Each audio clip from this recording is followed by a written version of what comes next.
Welcome back to the Michigan Business Beat, brought to you on the Michigan Business Network. Chris Holman here, and we're coming to you from the Michigan Works Annual Conference in Kalamazoo, and we're also coming to you from our makeshift studio in the demonstration area. And we have with us Jennifer Llewellyn, who is the CEO of the Oakland County Michigan Works office. How you doing? Doing well. This is one of my favorite weekends of the year. Just great opportunity to see colleagues and friends and all types of workforce development experts from across Michigan. Well, it's like Michigan Works Christmas. Yeah, basically. It's like homecoming. Yeah, I there guess. you go. Yes. There you go. Yeah, and you played a particular part in the main ceremonies today. Very important part. Yes, I had the honor of recognizing Stephanie Beckhorn. She was inducted into our 2025 Champions of Workforce Development, and she's a dear friend and an incredible advocate for the entire system. So it was an honor to welcome her into that prestigious group. Yeah, and she does a great job too, by the way. She's a frequent visitor here on Absolutely. And a great friend, a great personal friend. I've had the honor of working with her for a long time, and they don't get much better than Stephanie and her leadership and mentorship that she's provided so many of us. No, you absolutely.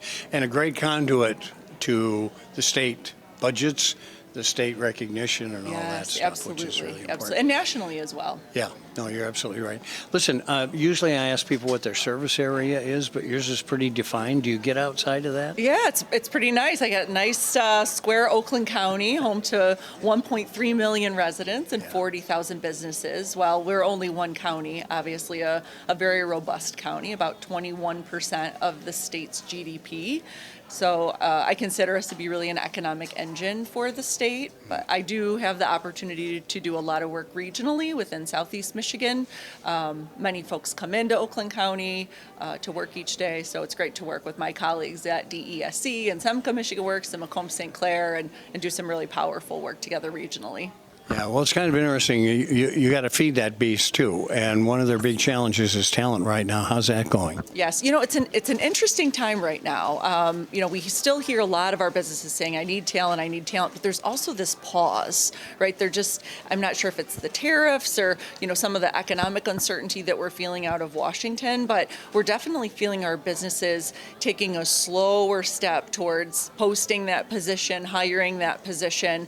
We have seen an increase in some more notices, some mass layoffs in Oakland County, so we're watching that closely, particularly in the advanced manufacturing space. So it's an interesting time. It feels like we're on the cusp of something where things could go really great or really wrong at the same time. Well, it's the uncertainty, and business hates uncertainty, so they wind up sitting down because and we can feel that. We can feel that uncertainty. We hear it from the businesses directly, but you can also see it in the job postings and the type of jobs, and it seems like it's taking some of our job seekers maybe a little bit longer than it did before. And some of the data that we saw yesterday from Lightcast does confirm that, particularly for some of our entry-level folks. It's kind of interesting because we do a thing called the Michigan Future Business every 6 months. And 6 months ago, we asked, did the presidential election, are you enthused about it? Will it help your business? And the 61% were. And then we did it just at this most recent one, and that was 49%. Oh, wow. So they're worried about the future a little bit. They really are. And so I think you're going to see some of that contraction, or at least staying there. When they reach out and want to hire, are we able to get the talent to them?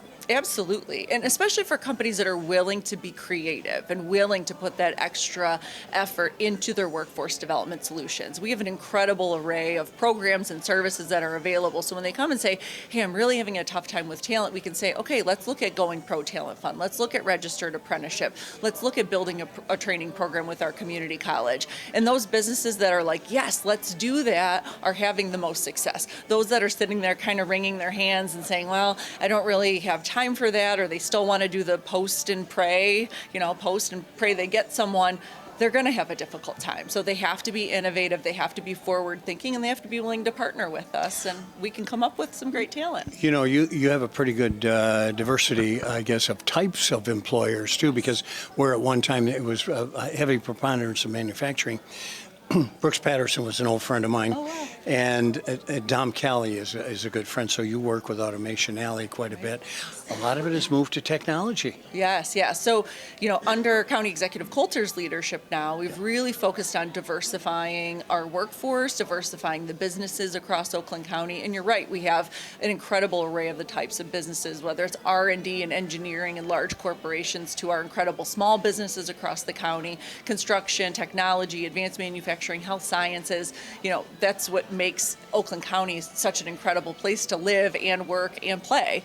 And we're really lucky. We're really lucky. Well, you really are. You've got a good population there. It's pretty well educated, too. Yes. Actually, 69.87% of our residents, not to be specific, have a credential, certificate, or degree. And that really is part of our goal. County Executive Coulter set our Oakland 80 goal back in 2019. When Governor Whitmer set the 60 by 30 goal, we brought a group together and said, what if we set a local educational attainment goal? And so Oakland 80 was born with input from our labor partners, our business partners, our education partners.